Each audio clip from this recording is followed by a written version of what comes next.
அனைவருக்கும் என் அன்பான வணக்கங்கள். இந்த சிறிய பதிவில் நம்ம திருமூலரின் திருமந்திரத்தின் மேலான தத்துவங்களை பார்ப்போம். இவருடைய பாடல்களில் பார்த்தீங்கன்னா எளிமையான விளக்கமாக எழுதியிருக்கிறாரு. அதாவது மக்கள் புரிந்து கொண்டு அந்த பாடல்களை படித்து சுலபமான முறையில் புரிந்து கொள்கிற அளவுக்கு அவருடைய பாடல்கள் எல்லாம் இருக்கும்.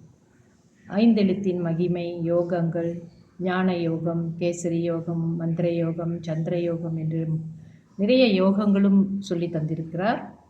மற்றும் பரியங்க யோகம் என்று ஒரு யோகத்தையும் மக்கள் நன்றாக வாழ வேண்டும், நல்ல சந்ததிகளை பெற வேண்டும் என்பதற்காக இந்த யோக முறைகளையும் அவருடைய பாடல்களில் அவர் பாடியுள்ளார்.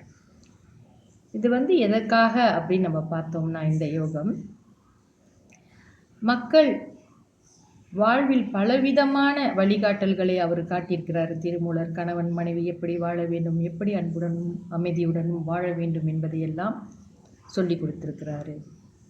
கணவன் மனைவி சேர்க்கையின் ரகசியங்கள் இந்த யோகத்தில் அவர் விளக்கியிருக்கிறார். அதாவது பரியங்க யோகத்தில் குழந்தை எந்த வித குறைபாடும் இல்லாமல், அதாவது கூன், குருடு, ஊமை, அழித்தன்மை இல்லாமல் நல்லபடியாக அந்த குழந்தை பிறக்க வேண்டும் என்பதற்காகவே அவர் சில வழிகாட்டல்களை கூறியுள்ளார்.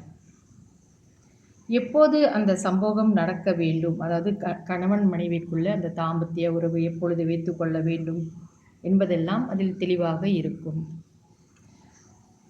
இதை தெரிஞ்சுக்கிட்டு இந்த பாடல்களை கேட்டு படித்து பெரியவங்க கிட்ட அதோட விளக்கத்தை தெரிஞ்சு கொண்டு நடந்தோம் என்றால் நம்மளுடைய சந்ததிகள் எந்த ஒரு குறைகளும் இல்லாமல் நல்ல அறிவார்ந்த குழந்தைகளாக பிறக்கும். இந்த உலகத்தில் நம்ம சமுதாயத்தில் நம்ம சித்தர்கள் பாருங்கள் என்ன மாதிரியான உதவிகள் எல்லாம் நமக்கு செய்து வச்சிருக்கிறார்கள். பக்தி மார்க்கத்துக்கு போகிறதுக்கு, கடவுளை புரிந்து கொள்ள, மனிதனுடைய உடல் தன்மைகளை புரிந்து கொள்வது என்று எத்தனையோ விஷயங்கள், எத்தனை விஷயங்களுக்கு அவங்க நம்மளுக்கு வழிகாட்டியிருக்கிறாங்க. அதை தேடி செல்வதற்கு தான் மனிதர்களுக்கு நேரம் இல்லை. அதாவது இனவிருத்தி இல்லாமல் உலகமே கிடையாது. அப்போ இனவிருத்தி ரொம்ப முக்கியம் தானே.